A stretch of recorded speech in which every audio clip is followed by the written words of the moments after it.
Bom dia, boa tarde ou boa noite para você, estudante do terceiro ano do ensino médio.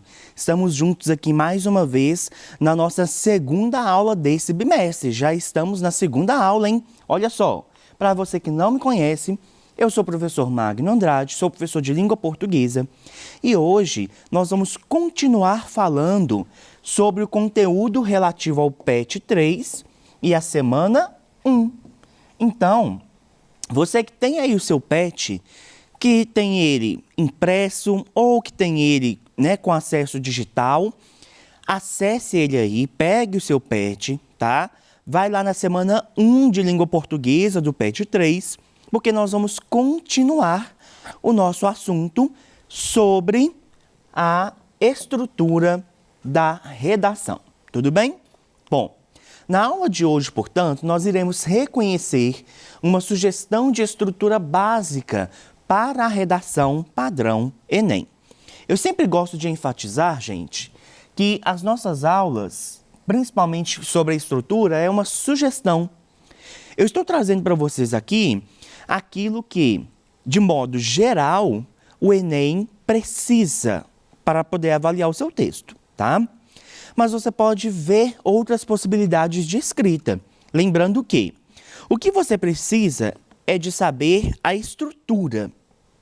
Você precisa de entender a estrutura desse tipo textual, dissertativo argumentativo, para poder, mesmo que você faça algumas mudanças na hora de escrever, ter a tranquilidade de que aquilo que você mudou não afeta a estrutura do texto dissertativo argumentativo. Porque caso isso afete a estrutura, ou seja, caso você coloque algumas mudanças que vai trazer dúvida para o avaliador se aquilo é um dissertativo argumentativo ou se algum tipo de texto que não seja dissertativo argumentativo, você pode ter problemas na competência 2, tá? Lembra que nós falamos da competência 2 no nosso último encontro? Pois é, você pode ter problemas na competência 2, principalmente naquela hora que fala que você deve desenvolver o tema dentro dos limites estruturais do texto dissertativo argumentativo, tá bom? Vamos lá então. Antes, porém, nós precisamos relembrar alguns comandos importantes. Isso aqui que eu trouxe, gente, é o comando da prova, tá?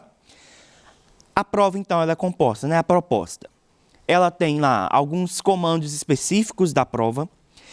Ela tem os textos motivadores, tá? E, normalmente, embaixo, ela tem esse texto aqui, que eu vou ler, vou analisar com você, porque tem algumas coisas importantes aqui que a gente precisa de entender, tá?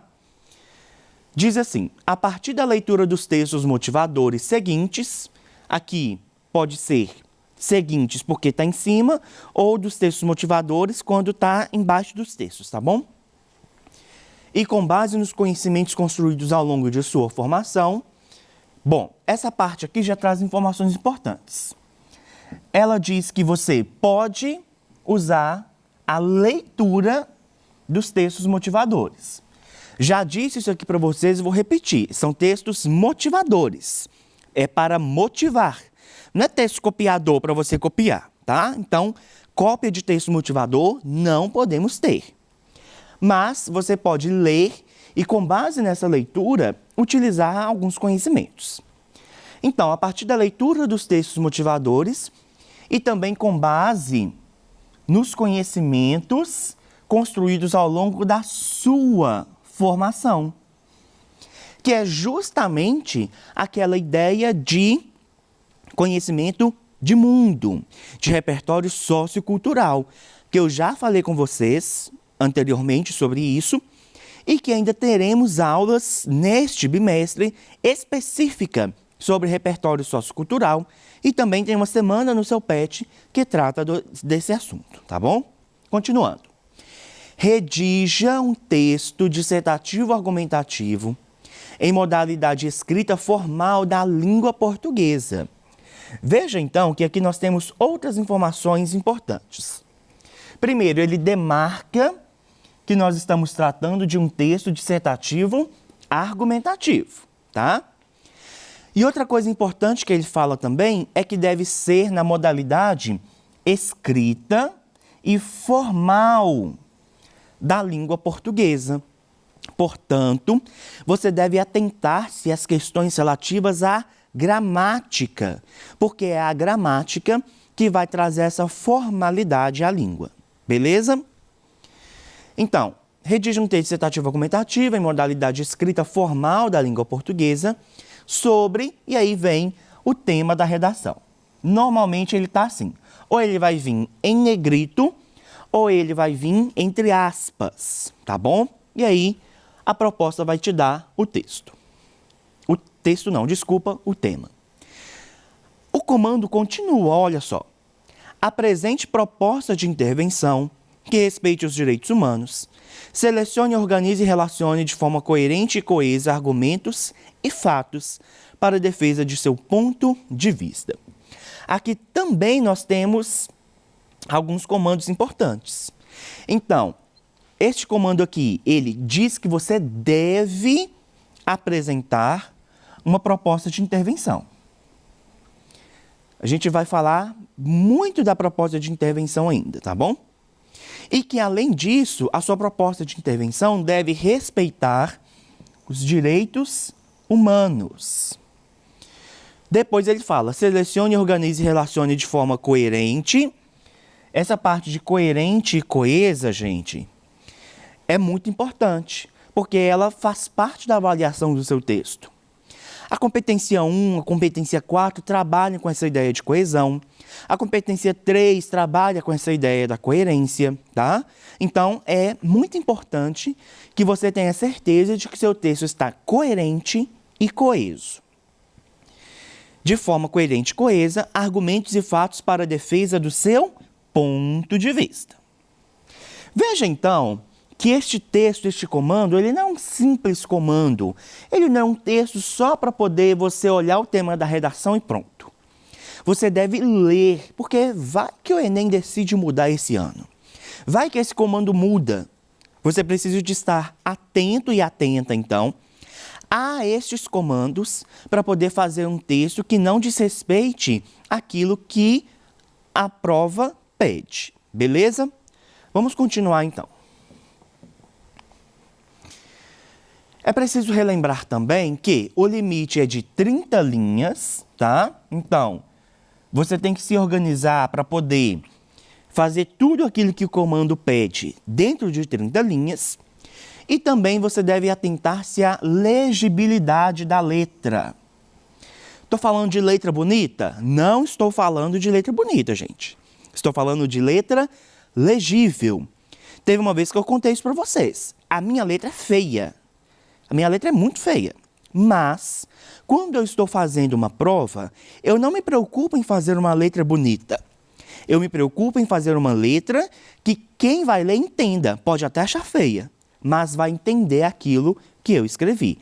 Essa que é a ideia, tá? Que você produza um texto legível. Continuando, então. A grande maioria dos textos segue uma estrutura básica que contém introdução, desenvolvimento e conclusão, o famoso começo, meio e fim. A redação do Enem também precisa apresentar essas três partes. O que a difere de outros textos é que cada uma delas precisa de elementos específicos. Então, é justamente esses elementos específicos que eu vou falar aqui com vocês, que vocês precisam de se atentar para que, embora você faça algumas mudanças, como eu disse antes, você não deixe de apresentar esses elementos específicos. Vamos ver, então, os elementos específicos de cada uma dessas três partes. Nós vimos a estrutura da introdução no nosso último encontro. Então, ela precisa obrigatoriamente de apresentar o tema e a tese. Os elementos específicos da introdução, gente, é justamente apresentar o tema e a tese. Você não pode produzir um texto sem que haja a apresentação do tema e da tese na sua introdução, tá? Esteja atento, então, a isso. E se você perdeu essa aula, ou você quer relembrar, retome aí o nosso último encontro, tá bom? Em que eu falo da competência 2 e falo também especificamente da introdução, beleza? Continuando. Portanto, a introdução você já sabe.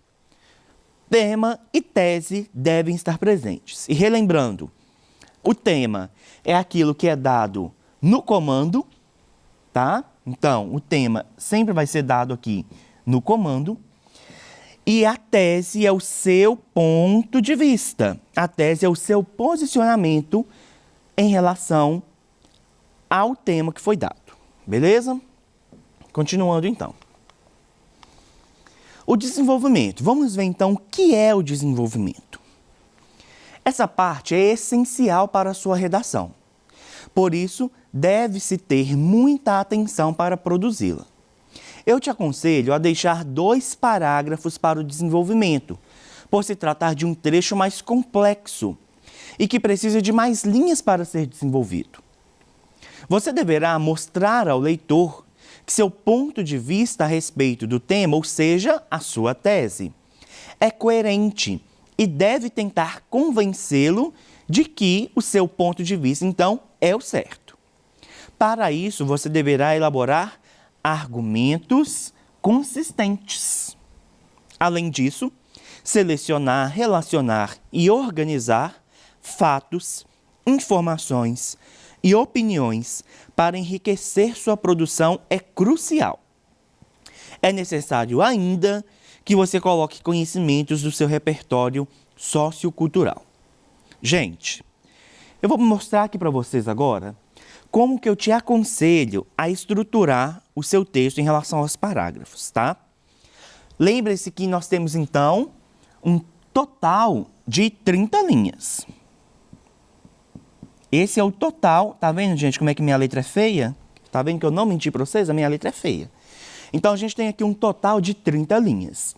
E aí eu te aconselho a dividir essas 30 linhas, a dividir o seu texto em 4 blocos.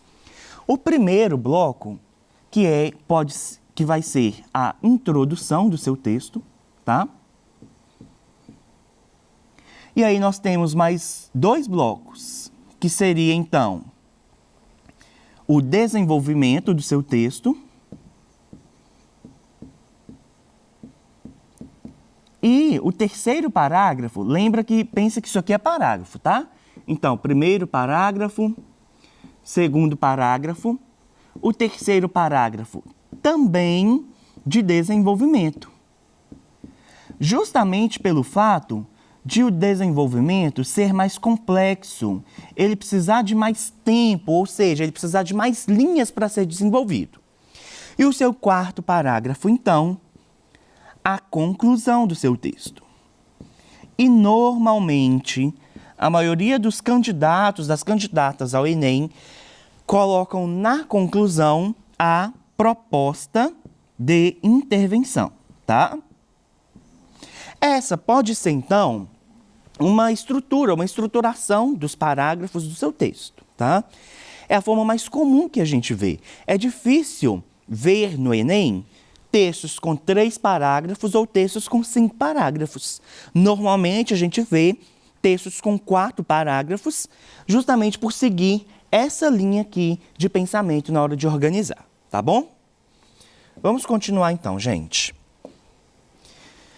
Bom, então, eu já te disse desse meu conselho dos 2 parágrafos para o desenvolvimento. Além disso, no desenvolvimento, você deve mostrar para o leitor que seu ponto de vista é o coerente, é o certo. E como que eu faço isso, professor? Como que eu convenço?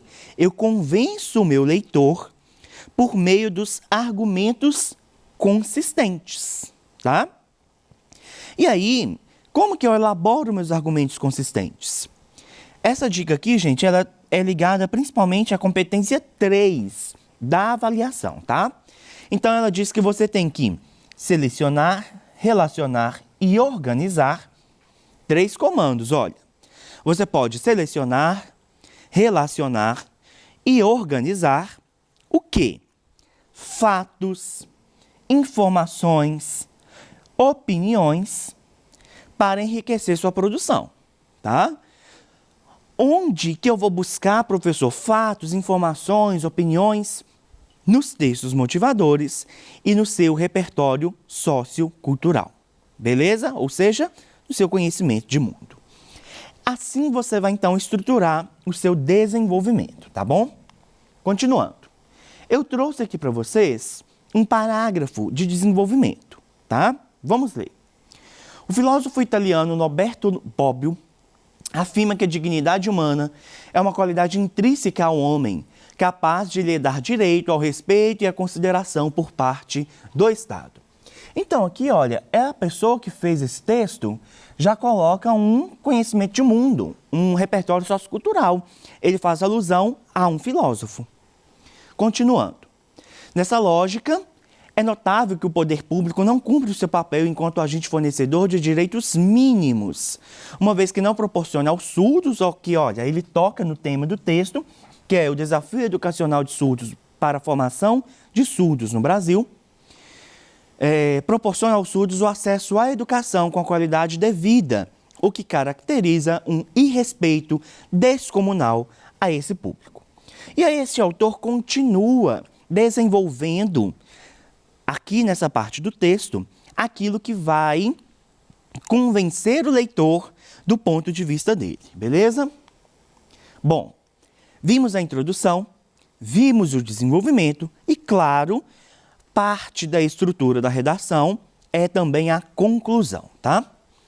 A conclusão, o parágrafo final do texto é responsável, adivinha, por concluí-lo, claro. A conclusão é o momento que você deve retomar a sua tese, olha aqui, olha a parte específica que deve estar presente. Retomar a sua tese, demonstrando para o leitor seu parecer, ou seja, sua opinião final sobre aquilo que você discutiu e os argumentos que apresentou. Além disso, é comum, é obrigatório? Não, mas é comum que na redação do Enem a proposta de intervenção esteja na conclusão. Lembrando que elaborar a proposta de intervenção para o problema abordado, respeitando os direitos humanos, é critério obrigatório na redação, avaliado na competência 5. Gente, é um conselho, tá? Um conselho de amigo. É mais fácil produzir a proposta de intervenção na conclusão do seu texto, tá? Então, você pode separar este último parágrafo para retomar a tese e para também apresentar a sua proposta de intervenção daqueles problemas que você discutiu no desenvolvimento. Beleza? Vamos ver um exemplo. Logo, é necessário que o Ministério da Educação, em parceria com instituições de apoio ao surdo, proporcione a estes maiores chances de se inserirem no mercado, mediante a implementação do suporte adequado para a formação escolar e acadêmica desse indivíduo, com profissionais especializados em atendê-lo, a fim de gerar maior igualdade na qualificação e na disputa por emprego.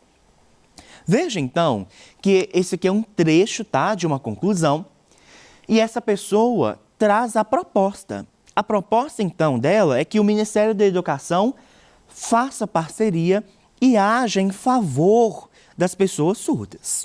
Beleza? Essa aqui, então, é um exemplo de proposta de intervenção. A proposta de intervenção, gente, ela exige 5 elementos. Porém, nós não vamos entrar agora no mérito desses 5 elementos, tá? E aí eu te peço, aluno e aluna, que fique atento tanto às nossas aulas do terceiro ano, quanto nas nossas aulas de sexta-feira destinadas ao Enem, especificamente. Porque, principalmente na sexta-feira, é o momento que eu vou dizer para você certinho o que é necessário para cada uma dessas partes que eu te mostrei, tá? Te mostrei, então, a estrutura básica, mas a gente ainda precisa de estudar algumas questões relativas a essas partes. Tudo bem? Bom, na aula de hoje, então, reconhecemos uma sugestão de estrutura básica para a redação padrão Enem. Essas foram as referências que eu utilizei. Muito obrigado pela sua presença, pela sua participação e eu te espero na nossa próxima aula.